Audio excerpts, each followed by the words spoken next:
ओम श्री गणेशाय नमः। सर्वमंगल मांगल्ये शिवे सर्वार्थ साधके शरण्ये त्र्यंबके गौरी नारायणी नमोस्तुते। देवी के वचन सुनकर वे ब्राह्मणी बहुत प्रसन्न हुई और पति को निरोग करने की इच्छा से ठीक हुआ ऐसी बोली।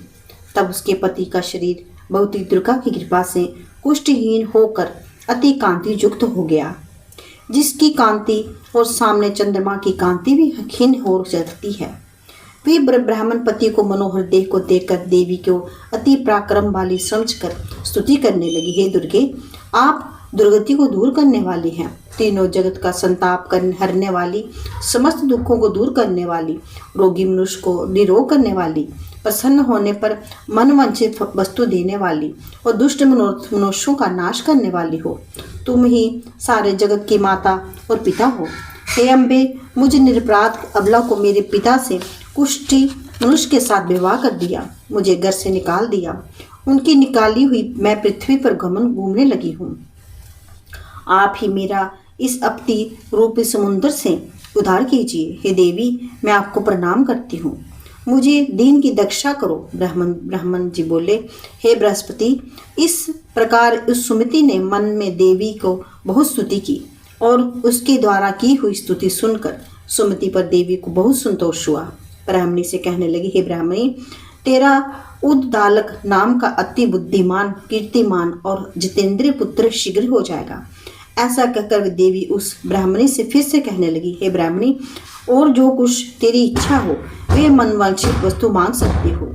ऐसा भगवती दुर्गा का वचन सुनकर सुमति बोली, हे दुर्गे, आप बहुत प्रसन्न हैं तो कृपा करके मुझे नवरात्र की व्रत विधि बतलाइए। हे दयामयी, जिस विधि से मैं नवरात्र व्रत करने में आपको प्रसन्न होती हैं, इस विधि तथा उसके फल का मुझसे विस्तार पूर्वक कहें। इस प्रकार ब्राह्मणी के कहे वचन सुनकर माँ दुर्गा कहने लगी, हे ब्राह्मणी, मैं संपूर्ण पापों को दूर करने वाली नवरात्र व्रत की विधि बतलाती हूँ, जिसके करने से समस्त पापों से छूटकर मोक्ष की प्राप्ति हो जाती है। अश्विनी मास में शुक्ल पक्ष की प्रतिपदा से लेकर 9 दिनों तक विधि पूर्वक व्रत करें। यदि दिन भर का व्रत ना कर सके तो एक समय भोजन करें। पढ़े लिखे ब्राह्मणों से पूछकर घट स्थापना करें और वाटिका बनाकर उसको प्रतिदिन जल से सींचें। महाकाली, महालक्ष्मी, महासरस्वती की मूर्तियां बनाकर उनको नित्य विधि सहित पूजा करें और पुष्पों से विधि पूर्वक अर्घ्य दें। बिजोरा के फूल तथा द्वारा अर्घ्य देने से रूप की प्राप्ति होती है। जायफल से कीर्ति तथा दाग से कार्य की सिद्धि होती है। आंवले में सुख, केले और भूषण की प्राप्ति होती है। इस प्रकार फलों में अर्घ्य देकर यथा विधि हवन करें। खांड, घी, शहद, जौ, तिल, विलव, नारियल, दाख और कतंब से हवन करें।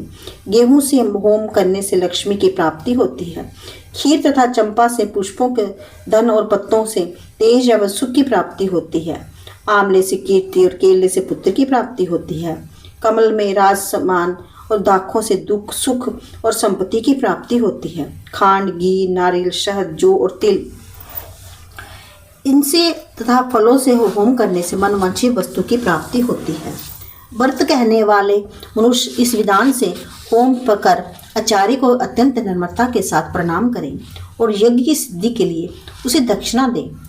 इस महाव्रत को पहले से बताई हुई विधि के अनुसार जो करता है उसके सब मनोरथ पूर्ण हो जाते हैं। इसमें तनिक भी संशय नहीं।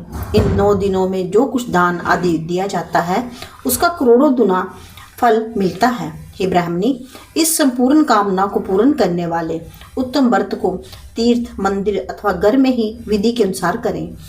ब्रह्मा जी बोले, हे बृहस्पति, इस प्रकार ब्राह्मणी को व्रत की विधि और फल बताकर देवी अंतर्ध्यान हो गई। जो पुरुष जस स्त्री इस व्रत को विधि पूर्वक करते हैं उसे लोक में सुख पाकर अंत में दुर्लभ मोक्ष को प्राप्त होता है। हे बृहस्पति, इस दुर्लभ व्रत की महत्ता मैंने तुम्हारे लिए बतलाया। ऐसे ब्रह्मा जी के वचन सुनकर बृहस्पति जी आनंद के कारण रोमांचित हो गए और ब्रह्मा जी से कहने लगे, हे ब्राह्मण, आपने मुझ पर अति कृपा की जो अमृत के समान इस नवरात्र व्रत का महत्व सुनाया है। प्रभु, आपके बिना और कौन है इस महत्व को सुना सकता है। ऐसे बृहस्पति के वचन सुनकर ब्रह्मा जी बोले, हे बृहस्पति, तुमने सब प्राणियों को हित करने के लिए वाले इस अलौकिक व्रत को मुझसे पूछा। तुम धन्य हो। ये भगवती शक्ति संपूर्ण लोकों को पालन करने वाली है। इस महादेवी को प्रभाव कौन जान सकता है।